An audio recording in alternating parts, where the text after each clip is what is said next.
No primeiro bloco do episódio de hoje, a Aline começou com um trunfo. Os exames de laboratório revelaram que a família Paes precisa sim e muito melhorar a qualidade da alimentação. A única coisa que é importante ressaltar aqui, que apareceu em basicamente todos os exames, foi o LDL colesterol no limite. Mas depois do diagnóstico, era hora de partir para a ação. E a batalha no supermercado não foi fácil, não. Um verdadeiro cabo de guerra disputada palmo a palmo.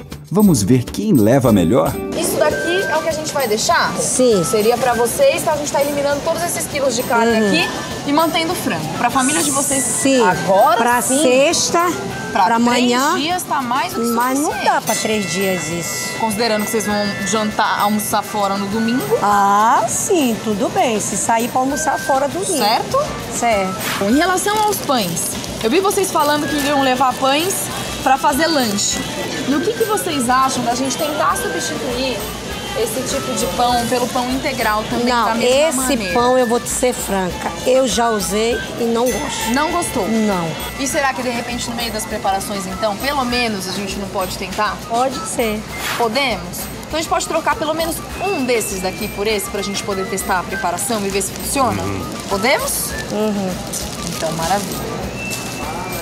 Vocês já consumiram açúcar mascavo? Ah, não.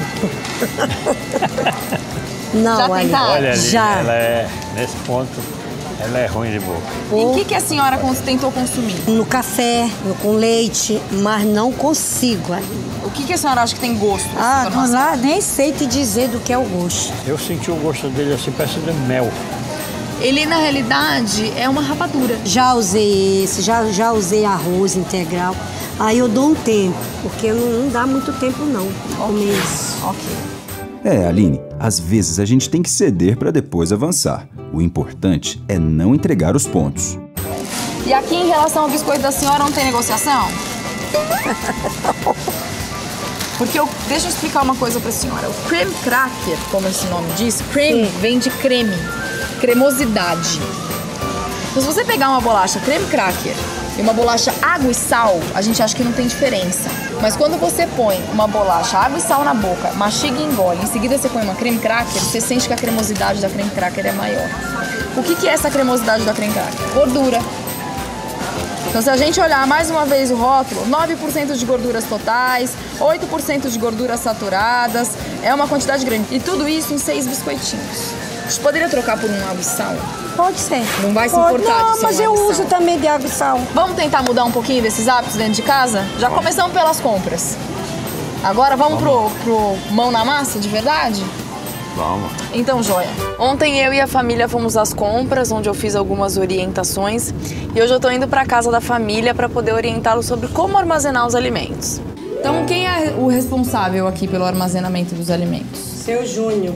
O que mais me levou a organizar as geladeiras de vocês foi a questão de priorizar realmente uma ordem. Em que prateleira eu guardo o quê? Então, na última prateleira, onde está esse coador de café, que não deveria ficar assim, tá?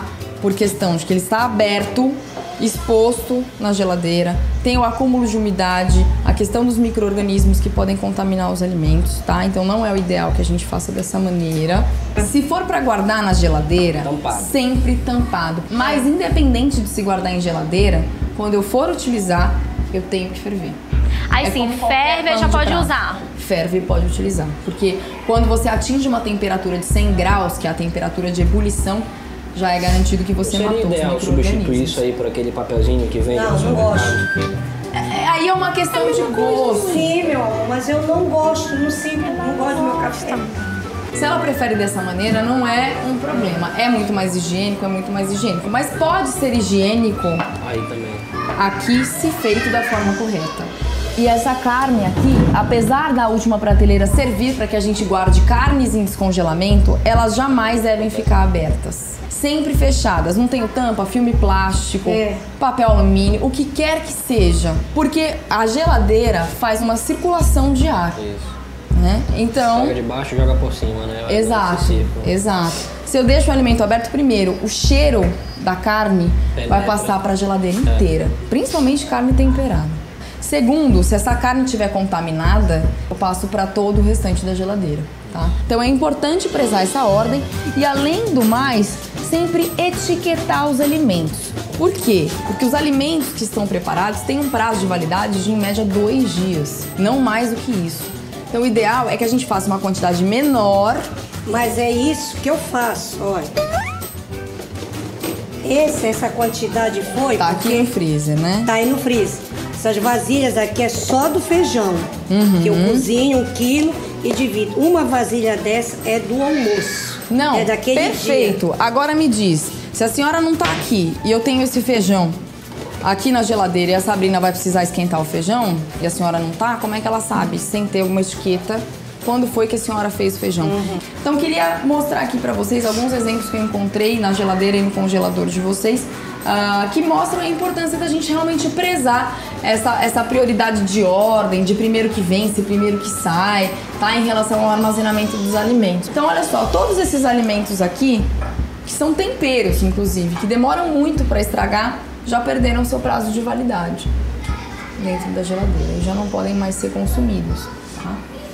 Em relação... O tempero inteiro ainda, né? Tem um que tá inclusive fechado, que já perdeu o prazo de validade, olha, inclusive ele é de 2010. Aqui, olha, eu queria mostrar pra vocês, segura pra mim, por favor, alguns dos exemplos do que acontece quando a gente não separa o alimento, quando a gente não limpa corretamente a parte das frutas, verduras e legumes que ficam sujas dentro da geladeira, tá? Primeiramente, se a parte das frutas, verduras e legumes que ficam sujas na geladeira é a gaveta, jamais a gente guarda alimento aberto nessa parte da geladeira. Porque se o alimento está aberto, ele já deveria estar higienizado, guardado na segunda prateleira da geladeira, tá? E aí o que acontece? Ele entra em contato com a sujidade dos demais alimentos e ele se estraga muito mais facilmente, tá? A gente tá vendo pontos de bolor aí nessa abóbora que já não dá mais para usar. Portanto, muito cuidado com o acondicionamento dos alimentos. Então, maravilha! Agora todo mundo já pode fazer dentro de casa, não é só a dona Claudete. Vai te meter na geladeira dela pra tu ver uma coisa. É, então. Aí agora todo mundo ensina o Júnior também, já que é o Júnior que guarda, né? E vamos todo mundo puxar a orelha também, pra poder garantir qualidade de vida dentro dessa casa. E aí depois que eu fiz essas orientações, eu descobri que do outro lado do rio, a comunidade que ali vive não tem luz. E fiquei me perguntando como é que eles faziam pra armazenar, por exemplo, alimentos perecíveis, e resolvi dar uma passadinha lá. Oi! Tudo bem? Desculpa chegar assim de supetão na sua casa, mas queria conversar um pouquinho, porque a gente tá aqui pesquisando um pouco sobre o hábito local. Queria saber como é que é seu dia a dia, conhecer um pouquinho da sua casa. A gente pode? Pode. Então, maravilha. Vamos lá? É aqui que você mora, Rosilene? E me conta um pouco, assim, da sua rotina. Como é que vocês fazem aqui, já que é difícil de chegar na cidade, para ter acesso à comida, por exemplo? Geralmente a gente vai dia de sábado, em Belém, né? Aí faz as compras, aí armazena isopor com gelo. Por exemplo, mamão, maçã, laranja, abacate. E de resto, assim, cupuaçu, buriti. A gente tem aqui. Olha, a gente tá com uma horta ali, tem cacau, né? Aí tem a manga, aí o angá também. Entendi. Isso a gente tem aqui, né? Entendi, mas você me falou de horta? Eu percebo que aqui sobe e desce muito, né, o rio. Como é que vocês fazem, né, com horta? Porque aí lota de água. São suspensas as hortas. A gente faz tipo um giralzinho. Entendi. E suspende a horta. O pessoal que vive na beira do rio tem que encontrar maneiras de se precaver para enfrentar suas subidas e descidas. As hortas flutuantes montadas em jiraus são uma saída bem inteligente para proteger as plantas na hora das cheias. Aqui nós temos o jambu. Ah, essa é a flor do jambu? Que todo mundo fala que a flor adormece mais a língua do que a folha. E do que vocês se alimentam aqui, geralmente? Vocês têm o rio... É a base de peixe? Ou peixe é mais para venda? Como é que é? Não. O peixe mesmo que é pego aqui é para consumo nosso mesmo, né? Tá. Aí tem quem, por exemplo, quem cria aquela galinha, né? Caipira. Aí também utiliza a galinha caipira, porco. Tudo de criação? Nós temos a entre-safra do açaí. Agora já não tá na época, nesse momento aqui, a gente está na entre-safra. Então fica muito difícil para a gente a vida nesse período, né? Que aí fica tudo escasso, aí a gente sobrevive do açaí, né? Quem tem criação, né? Aí ainda tem como tá tirando a sua alimentação, mas muita gente que não tem, depende só do açaí, aí já passa por dificuldade, como a gente tem famílias aqui, né? Que tem que tentar de todas as formas perder o mínimo possível, né, da alimentação. Você acha que, por exemplo, essa alimentação escassa ou mais difícil pode atrapalhar nos estudos? Ah, sim, atrapalha sim. Às vezes a gente chega aqui, tem crianças de manhã que chegam que não tomaram café, aí a gente pergunta, né, para eles o porquê. Aí eles falaram que eles não jantaram e não tomaram café porque não tinha na casa deles. Sabe? Eles já vêm contando com essa merenda aqui na escola. Aí meio-dia, aí 11 horas, 11h30, eles voltam para casa, chegam lá, não vai ter o almoço.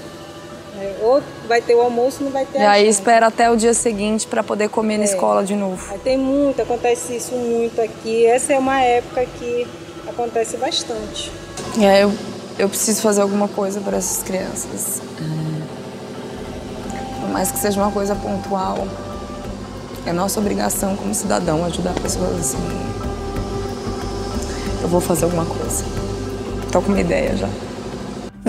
Pelo jeito, a Aline está cheia de ideias e não é só a família Paz que vai contar com a ajuda dela, não. No próximo episódio, nossa nutricionista continua seu passeio visitando os restaurantes da cidade para saber mais sobre os hábitos alimentares dos paraenses. E segue acompanhando o dia a dia da família Paz para ver esses hábitos na prática. Açaí é super saudável, mas será que precisa de 7 colheres de sopa de açúcar? E a picanha, que já tem sua própria gordura? Será que precisa de uma capa extra de manteiga? Meus amigos, digamos que a família Paz extrapola um pouquinho. Quer ver como a Aline lida com esses exageros? Então não perca! Quer saber mais? Procure o SESI do seu estado ou acesse www.sesi.org.br. Lá você encontra mais receitas de dar água na boca.